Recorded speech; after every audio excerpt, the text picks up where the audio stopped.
안녕하세요 여러분. 미국 주식으로 올인하여 부자 되기 미주올입니다. 오늘은 미국 증시 관련해서 이제 월가가 분석한 뱅크 오브 아메리카 선정 3분기 매수해야 할 종목 8가지 종목에 대해서 하나씩 보도록 하겠습니다. 그리고 이제 다음 주 미국 증시 주요 일정들 어떤 일정들이 있는지, 그리고 다음 주 미국 증시는 어떻게 흘러갈지에 대해서 얘기해 보도록 하겠고요. 각종 기업들의 실적 발표, 그 다음 주요 일정들에 대해서 보도록 하겠습니다. 그리고 제가 이전에도 여러 차례 공지해 드렸듯이 지금 현재 구독자 2만 명 이벤트를 실시를 한다라고 하였습니다. 현재 이 영상에 댓글을 위주어를 응원하는 댓글과 좋아요를 눌러주신 분들 대상으로 영상 이벤트 2만 명 구독자 이벤트 참여를 하시면 될 것으로 생각이 되고, 뒤에서 자세히 설명드리도록 하겠습니다. 투자주의는 한번 읽어봐 주십시오. 매수나 매도 의견 아닌 점 참고 부탁드리겠습니다. 저의 주관적인 분석인 점 참고 부탁드리겠고요. 제 영상이 마음에 드시면 많은 좋아요 눌러주시길 부탁드립니다. 그리고 아직 구독과 알람 설정, 그리고 이벤트 이제 알람이 와야 되기 때문에 이벤트 발표 알람을 위해서는 알람 설정을 해주시면 좋을 것으로 생각이 됩니다. 우선 저의 멤버십 가입해주신 여러분들 감사드리겠고, 제가 멤버십 관련해서는 이렇게 멤버십 회원 전용 게시판으로 다양한 정보들을 올려드리고 있으니 많은 관심 부탁드리겠고요. 그리고 이제 미국 주식에 올인하여 부자되기 위주얼 채널에 개인적으로 유료 사이트 가입에 이제 도움을 주시고 싶으신 분들은 가입해 주시면 될 것으로 생각이 됩니다. 우선 첫 번째로 제가 오늘 구독자 2만 명 달성을 하였고요. 현재 기준으로 대략 2만 200명 정도 지금 되어 있습니다. 구독자 2만 명 지금 달성을 하였고, 이 이벤트 여러 차례 공지하였듯이 한 명은 이제 치킨 한 마리 쿠폰, 3명은 스타벅스 커피와 케이크 쿠폰, 5명에 대해서는 스타벅스 커피 쿠폰을 기프티콘으로 이메일 발송을 할 예정입니다. 하지만 앞서서 공지하였듯이 해외에 계신 분들은 어떻게 드려야 될지 좀 의문이 듭니다. 지금 현재 이제 해외에 계신 분들은 어떻게 받을 수 있는지, 그리고 사용할 수 있는지에 대해서 좀 더 생각을 해보도록 하겠고요. 우선 오늘 이 영상 기준으로 이 영상에 좋아요와 위조를 응원하는 댓글을 남겨주신 분들 총 9분을 선정을 해서 여러분들에게 기프티콘을 드리도록 하겠습니다. 발표 시간은 대략적으로 7월 24일 토요일 저녁 시간 커뮤니티 게시판을 통해서, 한국 시간으로 저녁 시간입니다. 한국 시간 저녁 시간으로 커뮤니티 게시판을 통해서 발표를 하도록 하겠습니다.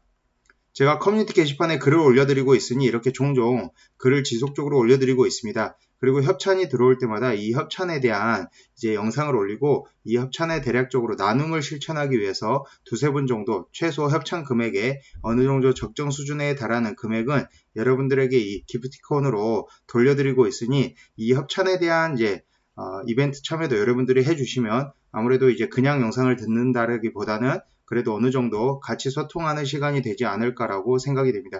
대략적으로 13분이 이 이벤트에 참여해 주셨고, 이 이벤트는 지금 화요일에 제가 선정자를 발표할 예정입니다. 이전에도 한번 협찬 관련해서 들어온 게 있어서 이벤트를 열었었고요. 대략적으로 23분이 참여를 해주셨는데 그 중에 2분을 선정 발표를 해서 커뮤니티 게시판에 올려드렸었습니다.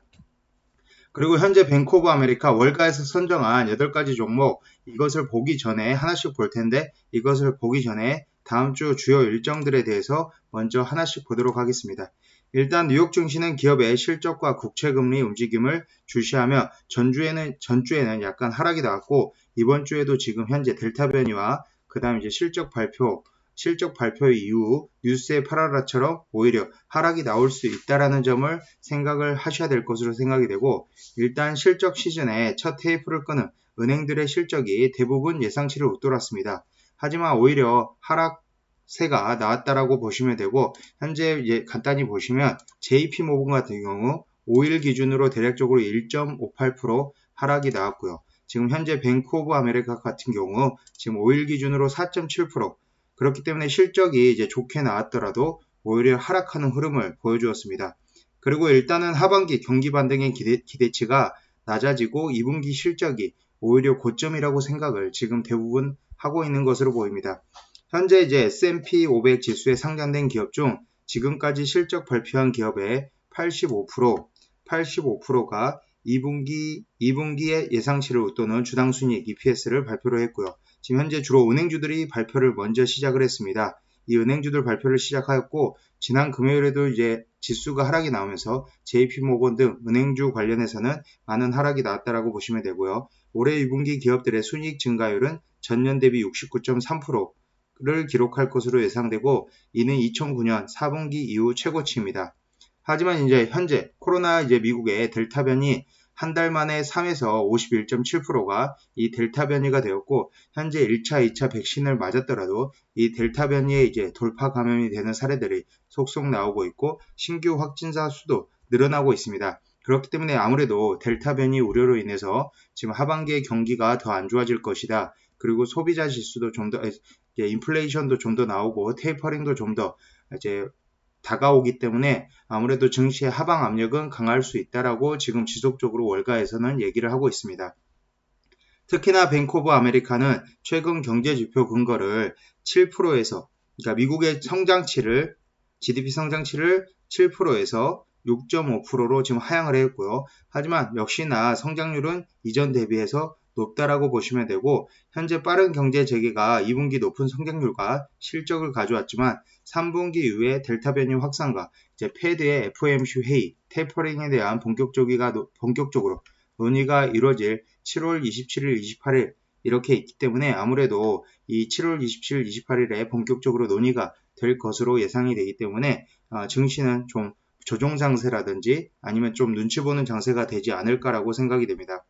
하지만 연준은 긴축에서도 신중하면서 인내심 있는 태도를 보이고 있으며 인플레이션 압력이 커지면서 하반기 자산 매입을 축소하는 테이퍼링 조치가 나올 것이라고 전망이 강화되고 있고요. 지금 7월 27일, 28일 이때 미팅이 끝나면 파월이 연설을 할 때 그때 언급을 한다든지 최소 늦어도는 9월 21일, 22일에는 직접적으로 언급을 하고 그 다음 하반기나 내년 초부터는 테이퍼링을 실시한다라고 보시면 됩니다.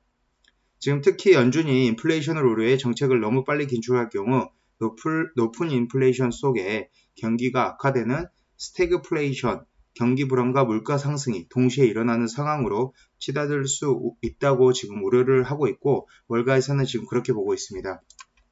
하지만 이것도 일부의 의견이고 오히려 지금 경기 회복에 따른 더 큰 상승이 나올 수 있다. 저는 개인적으로 지금 돈 풀기는 끝나지 않았기 때문에 아직 하반기까지는 산타랠리는 온다라고 저는 개인적으로 생각이 되고요. 10년물 국채금리를 보면 현재 1.3%대에 있습니다. 10년물 국채금리는 현재 오히려 하락이 나오면서 더 안 좋은 영향을 끼치고 있는데요. 현재 국채시장이 경기 침체 가능성을 경고하는 것이라면 떨어지는 금리는 반갑지 않다라는 게 대세적이고 그동안 금리 하락은 성장주의 호재로 반영이 되었습니다. 하지만 오히려 금리가 1.3%, 1.2%대로 최근에 이렇게 하락이 나오면서 오히려 성장주에 악영향을 미쳤고요. 현재 어쨌든 이 금리는 대략적으로 1.4에서 5%대를 유지를 했었어야 되는데 오히려 전문가들은 금리가 1.25% 아래로 떨어지면 오히려 주가에 악영향을 줄 수 있고 경제가 고장났다는 신호일 수가 있다. 그렇기 때문에 금리 하락은 상대적으로 소형주의 타격을 더 중소형주의 타격을 크게 주고 있고 러셀 2000이 그래서 더 큰 하락이 나온다라고 보시면 될 것으로 생각이 됩니다. 현재 경기 회복의 수혜를 보는 리플레이션 거래가 되돌려지는 모습으로 보이고요. 어쨌든 지난 한 주간 소형주를 모아놓은 중소형주를 모아놓은 러셀 2000은 지수 자체만 거의 5% 하락이 나왔습니다. 나스닥 S&P 500 다우에 비해서 이 러셀 2000에 더 큰 하락이 나왔고 그래서 지금 월가에서도 투자하라고 하는 게 빅테크 주식 관련해서 오히려 기술주 빅테크를 사는 게 낫지 않나라고 지금 전체적으로 얘기를 하고 있습니다. 하지만 어디까지나 지금 현재 8월, 9월 어쨌든 미국 증시에 대한 시장은 그렇게 좋지 못했기 때문에 전통적으로 8월, 9월이 좋지 못했습니다. 하지만 산타랠리는 저는 반드시 온다라고 생각이 되고요. 그러면 이제 다음 주 주요 이슈 사항들에 대해서 일정들에 대해서 보도록 하겠습니다.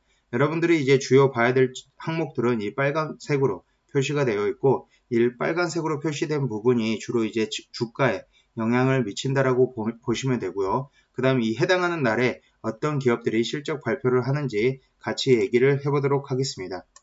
일단 7월 19일 지금 주택가격 지수가 발표가 되는데 이 그린색으로 칠해져 있는 하우징 마켓 인덱스는 주가에 미미한 영향을 줄 것이다 라는 것이고 직접적인 영향은 이 빨간색의 지수에 따라서 있다라고 보시면 되고요. 7월 19일에 특히 IBM과 JB 헌트가 실적이 발표가 되고 7월 20일에는 하우싱 스타트 앤 퍼밋이라고 해서 신규 주택 착공과 주택 착공 허가에 대한 6월달 수치가 나옵니다.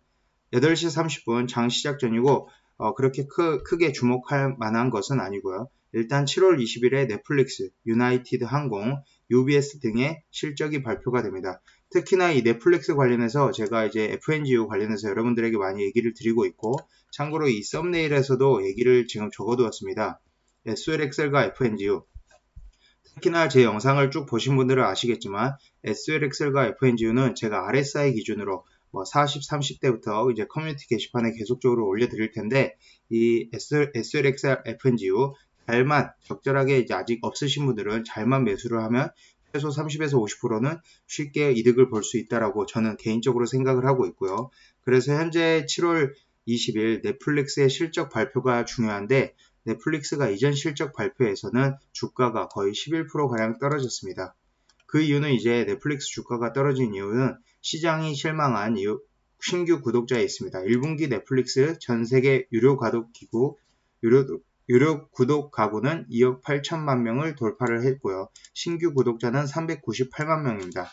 금융정보기관 패트색이 예측한 620만 명과 비교해 반토막이 났습니다. 그렇기 때문에 신규 실적이 좋게 발표되었음에도 불구하고 신규 구독자가 반토막이 났기 때문에 주가는 크게 하락이 나왔고요. 지금 주가만 보더라도 넷플릭스 그 당시에 큰 하락이 나왔다. 이렇게 갭 하락이 나왔고 한참을 횡보하다가 다시 상승세로 이어갔다. 하지만 이런 하락이 나오면 빅테크 종목 관련해서는 이런 기업들은 대부분 자사주 매입을 실시를 합니다. 그렇기 때문에 좀 횡보를 하더라도 다시 상승이 나온다라고 보시면 될 것으로 생각이 되고, 7월 20일 넷플릭스의 주가가 결국에는 이 FNGU의 상승과 하락을 결정짓지 않을까 어느 정도 생각을 하고 있습니다. 하지만 현재 넷플릭스 관련해서는 2020년 7월부터 꾸준히 박스권을 그려왔기 때문에 넷플릭스도 언젠가는 이 아마존처럼 박스권을 한번 돌파하는 날이 오지 않을까라고 저는 개인적으로 생각을 하고 있습니다.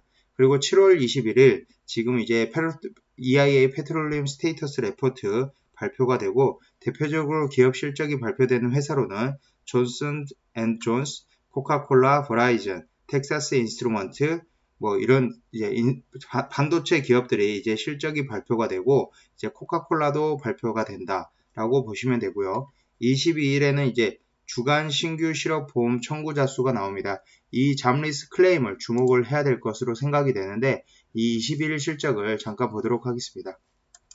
이 컨센서스를 보면 이전에 이제 실업 청구 관련해서 36만 명, 지금 컨센서스는 35만 명입니다. 어쨌든 이전 대비해서 실업자 수는 점점 줄어든다라고 생각을 하시면 되고, 이 컨센서스 렌지는 32만 명에서 36만 4천 명까지 있다라고 보시면 되고요. 지금 이제 경기 선행지수 6월달에 발표가 되고, 일단 7월에 캔자스시티 여는 제조업 활동 지수, 그리고 이제 주요 발표 기업으로는 인텔, 실적 발표 기업으로는 인텔, AT&T, 트위터, 스냅, 다우, 아메리칸 항공 등이 있다라고 보시면 되고, 특히나 7월 22일에 이제 인텔의 발표가 있다, AT&T 발표가 있다라는 점 참고해 주시면 좋을 것으로 생각이 되고요. 그 다음 이제 트위터 발표입니다. 트위터 역시나 이 넷플릭스처럼 실적 발표일에는 큰 하락이 나왔었습니다. 트위터 주가 활성 이용자들 기대 밑돌면서 9% 가까운 하락이 나왔고, 대략적으로 4월 30일에 하락이 나왔습니다. 마찬가지로 이제 트위터의 비중이 FNGU에 가장 많습니다. 그렇기 때문에 이렇게 갭 하락이 나오게 되고, 다시 어쨌든 상승 흐름이 나왔지만 이날 갭 하락이 나오면서 FNGU도 마찬가지로 하락 흐름이 나왔다라고 보시면 되고요. 지금 FNGU 잠깐 보도록 하겠습니다. 이 4월 30일 기준으로 FNGU 보시면 마찬가지로 이 트위터의 비중이 가장 1등으로 높기 때문에 마찬가지로 하락이 나왔다라고 보시면 되고요. 어쨌든 트위터 좋은 실적을 발표를 했지만 이 활성 이용자들이 기대를 못 미쳤기 때문에 실적 발표일에 큰 하락이 나왔다. 그렇기 때문에 여러분들 이 빅테크 관련해서 실적은 제가 주중에 다시 한번 언급을 해드리도록 하겠습니다. 그리고 마지막으로 7월 23일, 지금 현재 7월 23일의 실적 발표는 지금 한유엘, 아메리칸 익스프레스, 슐럼버거 등 관련 기업이 있고요. PMI 컴포지션 플래시라는 것이 있는데, 이것은 아주 증시에 크게 영향을 미치지 않을 것으로 저는 개인적으로 생각을 해서 일단 넘어가도록 하겠습니다. 기업들의 실적 발표와 일정 관련해서, 그리고 컨센서스, 기대치가 어떻게 되는지는 제가 내일 영상에서 한 번 더 자세히 다루도록 하겠습니다. 참고로 이번 영상에서는 제가 주요 일정을 다루면서 이 넷플릭스와의 트위터의 사례를 여러분들에게 알려드렸고요. 제가 가급적 이제 여러분들에게 좀 더 정리를 잘해서 말을 좀 천천히 하면서 발음을 또박또박해서 여러분들에게 의견을 전달해 드리고자 하니 영상에 많은 시청 부탁드리겠고요. 이제 그 다음으로는 이제 어쨌든 뱅크 오브 아메리카에서 3분기에 매수하면 좋을 종목 8가지에 대해서 간략히 얘기를 하고 이 간략히 얘기한 종목 중에 괜찮은 종목 2-3가지를 선정을 해서 또 한번 이제 내일 영상에서 아니면 이번 주 영상에서 자세히 다루도록 하겠습니다. 일단 첫 번째 종목은 선지불 후 구매 핀테크 기업인 어펌홀딩스 AFRM이고 현재 목표가를 71달러로 잡았습니다. 현재가 한번 보도록 하겠습니다. AFRM 지금 현재 57.5불이기 때문에 목표가 굉장히 높다라고 생각이 되고요. 현재 처음에 지금 IPO 당시에 91달러까지 지금 나왔다가 지금 최고가 146달러까지 상승이 나왔었습니다. 그 위에 지속적인 하락으로 인해서 현재 57.5불이고 뱅크 오브 아메리카는 다음 실적 보고서와 내년 가이던스를 미리 긍정적일 거라고 보면서 매수 등급과 목표가를 71달러를 제시했기 때문에 굉장히 눈에 가는 종목이고 이 종목에 대해서는 한번 제가 자세히 조사를 해보고 여러분들에게 설명을 드리도록 하겠습니다. 다음으로는 이제 부동산 리츠회사 EPR 프로퍼티스 목표가 62달러이고요. 현재 추정 자산 가치 저평가라고 생각이 되는데 뱅크 오브 아메리카 의견입니다. 하지만 저는 이제 개인적으로 IT 성장주를 좋아하고 리츠주, 배당주는 이제 좀 더 멀리하는 경향이 있기 때문에 별도로 그냥 여러분들이 참조로만 보시면 될 것으로 생각이 되고요. 세 번째로는 이스트뱅코프 은행 EWBC 목표가는 100달러에 위치하고 있습니다. 지금 현재가 한번 보도록 하겠습니다. 현재가는 대략적으로 69불, 70불에 위치하고 있기 때문에 어느 정도 지금 최고점을 찍고 하락이 나온 상태라 차트상으로는 그렇게 나빠 보이지는 않으나 미국과 중국의 시장에 초점을 둔 캘리포니아 은행입니다. 올해 대출 중과율이 6에서 8% 정도 될 거라며 최근 단기 금리 인상과 인플레이션 계속 언급되는 상황에 강세를 보일 수 있다라고 했고요. 그 다음 이제 대형 택배사 페덱스, FDX를 목표가 372달러로 잡았습니다. FDX 현재 기준으로 가격을 보도록 하겠습니다. 페덱스 현재 292달러이기 때문에 목표가 대비해서 거의 25% 30% 가까운 상승 여력이 있다. BOA에서 말하는 것은 20에서 35% 상승 여력이 있다라고 지금 얘기를 하고 있고 여전히 최고의 운송업체라고 평가를 했으며 최근 실적 보고서가 실망스럽긴 하지만 회사 계약 가격 조정이나 기업 간 출하량 등이 강력한 촉매 역할을 할 거라며 372달러까지 주가는 오를 수 있다라고 지금 하고 있습니다. 이제 그 다음 제가 앞서서 이제 어퍼몰딩스 지금 기업 분석을 해서 여러분들에게 영상을 올려드린다고 했었고요. 그 다음으로 이제 눈에 가는 종목은 이 퍼스트 솔라입니다. 다음 종목은 미국의 태양광 패널 제조업체인 퍼스트 솔라 목표가 11달러이고요. 티커명은 FSLR입니다. 현재가 한번 보도록 하겠습니다. FSLR이고 퍼스트 솔라 지금 보면은 대략적으로 현재 83달러에 위치를 하고 있습니다. 대략적으로 목표가 지금 111달러를 적은 것으로 보이는데 아마 오타가 난 것으로 보이고요. 공급망 붕괴로 인해 하반기 실리콘 패널 생산이 제한적일 테지만 퍼스트 솔라의 생산엔 큰 영향이 미치지 않을 것으로 봤고요. 오히려 회사가 태양 전지판 가격을 인상해 이익을 늘리고 2분기 실적과 인프라 보완에 힘입어 단기적으로 긍정적일 것이라고 지금 보고 있다라고 했습니다. 이렇게 지금 여러 종목들에 대해서 얘기를 하고 있고 그 다음 마지막 종목도 한번 마저 보도록 하겠습니다. 제가 지금 현재 편집을 이 5가지 종목에 대해서 해놓은 것으로 보이고요. 나머지 3종목은 다음 영상에서 보도록 하겠고 막판에 좀 오류가 있었는데 죄송하다는 말씀 드리고 싶고요. 제가 영상을 가급적이면 10에서 15분 사이로 맞춰서 영상을 찍어 드리려고 하고 있으나 이번 영상은 다양한 주제를 얘기를 하다 보니 좀 길어진 것으로 생각이 됩니다. 아무튼 지금 현재 마지막에 좀 제 편집 과정에서 오류가 있었었는데 제 채널에 구독과 알람 설정 꼭 부탁드리겠고요. 영상이 마음에 드시면 많은 좋아요 부탁드리겠습니다. 그리고 앞서서 지금 현재 미주얼 이벤트 지금 진행하고 있으니 많은 분들 참여해 주시면 좋을 것으로 생각이 되고요. 꼭 참여를 안 해주시더라도 제 영상에 구독과 알람 설정, 좋아요 부탁드립니다. 지금까지 미주홀이었습니다. 감사합니다.